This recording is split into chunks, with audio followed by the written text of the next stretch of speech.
ஹரி சர்வோத்தம வாயு ஜீவோத்தம ஸ்ரீ குருப்யோ நமக. அனைவருக்கும் நமஸ்காரம். இன்று மத்வ நவமி. ஆஞ்சநேயர் என்றால் தெரியாதோர் இல்லை. ஆனால் மத்வாச்சாரியார் பற்றி அநேகம் பேருக்கு தெரியாது என்றே சொல்லலாம். மகான் ஸ்ரீ ராகவேந்திரருடைய ஆதிகுருவே ஸ்ரீ மத்வர் எனும் மத்வாச்சாரியார். பகவான் ஸ்ரீ வாயுதேவனே கலியுகத்தில் ஸ்ரீ மத்வாச்சாரியாராக அவதரித்தார். இவரே திரேதாயுகத்தில் ஹனுமனாக அவதரித்து ஸ்ரீராமருக்கு சேவை செய்தார். துவாபர யுகத்தில் பீமனாக அவதரித்து ஸ்ரீ கிருஷ்ணருக்கு சேவை செய்தார். பின்பு கலியுகத்தில் மத்வாச்சாரியாராக அவதரித்து வேதவியாச சேவை செய்தார். இவர் துவைத்தத்தை ஸ்தாபித்தவர். துவைத்தம் என்றால் இரண்டு, முக்கியமாக பிரம்மத்தையும் ஆன்மாவையும் இரண்டு வேறு வேறு தத்துவங்களாக பிரித்து சொல்வதால் இவருடைய தத்துவம் துவைத்தம் அப்படின்னு சொல்லப்படுறது. இவர் 13ஆம் நூற்றாண்டில் கர்நாடக மாநிலத்தில் உள்ள உடுப்பிக்கு அருகில் உள்ள ஒரு சிற்றூரில் விஜயதசமி சுப நாளில் அவதரித்தார். அத்வைத்தத்திற்கு ஒரு சங்கரரை போல், விசிஷ்ட அத்வைத்தத்திற்கு ஒரு ஸ்ரீ ராமானுஜரை போல் துவைத்தத்தை பரப்ப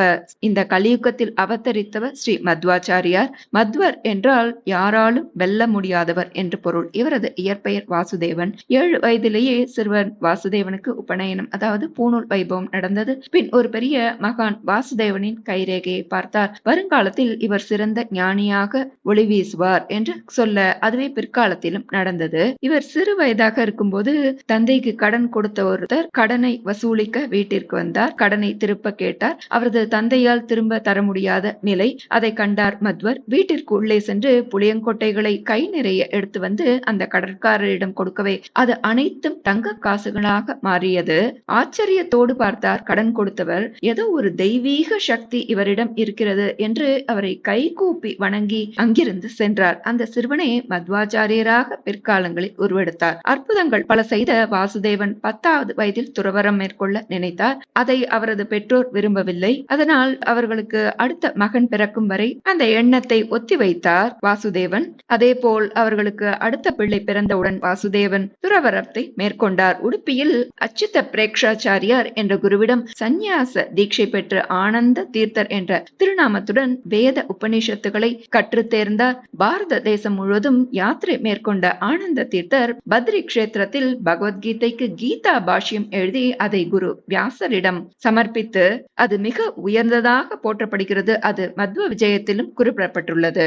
இவர் ஒரே நேரத்தில் ஹனுமனாக ஸ்ரீராமருக்கும், பீமனாக ஸ்ரீ கிருஷ்ணருக்கும், ஸ்ரீ மத்வராக ஸ்ரீ வேதவியாசருக்கும் பூஜை செய்வதை பார்த்தார் ஸ்ரீ திரிவிக்ரம பண்டிதாச்சாரியார் என்னும் அத்வைத்த பண்டிதர். இவருடைய சிஷ்யரும் ஆவார் அவர். உடனே அங்கேயே அவர் தனது குருநாதரை போற்றி ஸ்ரீ ஹரிவாயு ஸ்துதி என்னும் ஸ்தோத்திரத்தை இயற்றினார். இது மிக மிக சக்தி வாய்ந்த ஸ்தோத்திரம். இதை பாராயணம் செய்வோரின் சகல மனோபீஷ்டங்களையும் நிவர்த்தி செய்யக்கூடிய அற்புத மந்திரம் இது. இந்த திரிவிக்ரம பண்டிதாச்சாரியார் மிகச்சிறந்த அத்வைத்த பண்டிதர். அவர் ஸ்ரீ மத்வருடன் ஒரு நாள் 2 நாள் இல்லை 15 நாட்கள் வாதம் செய்து துவைத்த சித்தாந்தமே சரியானது என்பதை ஒப்புக்கொண்டு ஸ்ரீ மத்வரின் சிஷ்யரானவர். எல்லோருக்குமே உடுப்பி ஸ்ரீ கிருஷ்ணர் பற்றி தெரிந்திருக்கும். உலக பிரசித்தி பெற்ற உடுப்பி ஸ்ரீ கிருஷ்ணர் கோவிலில் உள்ள கிருஷ்ண விக்கிரகத்தை பிரதிஷ்டை செய்தவர். அந்த விக்கிரகத்தை பூஜை செய்வதற்காகவே அஷ்ட மடங்களை உருவாக்கியவர். ஒவ்வொரு மடத்திற்கும் ஒரு குருவை நியமனம் செய்து 2 மாதத்திற்கு ஒரு மடம் பூஜை செய்யுமாறு அமைத்து ஸ்தாபனம் செய்தவர் ஸ்ரீ மத்வாச்சாரியார். பாரத தேசம் முழுவதும் பல இடங்கள் யாத்திரை செய்து பல பண்டிதர்கள் வாத பிரதிவாதங்கள் செய்து தோல்வியுற்றதால் அவர்கள் அனைவரும் ஸ்ரீ மத்வரின் சீடர்கள் ஆனார்கள்.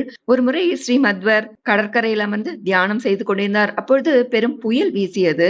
ஒரு கப்பல் கரை நோக்கி வந்து கொண்டிருந்தது. அப்போது அடித்த புயலால் கடல் நீரினால் அலைக்கழிக்கப்பட்டது அந்த கப்பல். அதிலிருந்த பயணிகள் எல்லாம் தங்களை காப்பாற்றும்படி கூக்குரலிட்டார்கள். அதை கேட்ட மத்வர் தியானம் கலைந்தார். அவர்களை காக்க கோரி தனது குருவை மனதால் வணங்கினார். அப்போது அவரது குருவின் அருளாலும் இவரது தவ வலிமையும் சேர்ந்து கப்பலில் இருந்த அனைவரும் காப்பாற்றப்பட்டார்கள். அதில் வந்த அனைவரும் தங்களது உயிரை காப்பாற்றிய மத்வருக்கு விலை மதிப்பில்லாத பொன்னும் பொருளும் வழங்க முன்வந்தனர். ஆனால் அதை வாங்க மறுத்தார் மத்வர். அந்த கப்பலில் இருந்த வெறும் ஒரு பாறை போன்ற ஒரு பொருள் மட்டுமே தனக்கு போதும் என்று சொல்ல, வெறும் ஒரு அற்பமான கல் பாறையை கேட்கிறாரே என்று வியந்தார் அந்த கப்பல் தலைவர் மற்றும் அதிலிருந்த பயணிகள் அனைவரும். அப்போது அதிலிருந்து ஒரு சால கிராமத்தால் ஆன அழகிய பாலகிருஷ்ண விக்கிரகத்தை வெளியே எடுத்தார் மத்வார். தானே அந்த விக்கிரகத்தை கொண்டு உடுப்பி கோயிலில் பிரதிஷ்டை செய்தார். அதுதான் இப்போது இருக்கும் உடுப்பி கிருஷ்ணர் மூல விக்கிரகம். அந்த விக்கிரகத்தை பற்றி அவர் வெளிப்படுத்திய தகவல் இன்னும் ஒரு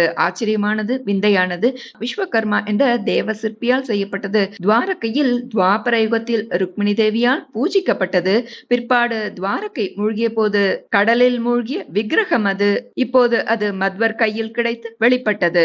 கிபி 1317 வருடம் மாக மாத சுத்த நவமி அன்று தனது சிஷ்யர்களுக்கு ஐத்ரேய உபனிஷத் எனும் தாத்பரியத்தை விளக்கிக் கொண்டிருந்தார். அப்போது அவர் மேல் பல வகையான சுகந்த புஷ்பங்கள் எல்லாம் பொழிந்து அவரை மூடிக்கொண்டதாம். சிறிது நேரம் அமைதி நிலவியது. அவரது சிஷ்யர்கள் அந்த புஷ்பங்களை விலக்கி பார்த்தபோது ஸ்ரீ மத்வர் அங்கு காணப்படவில்லை. அவர் ஏற்கனவே பகவானோடு ஐக்கியமாகி விட்டார் என்பதை அறிந்தார்கள்.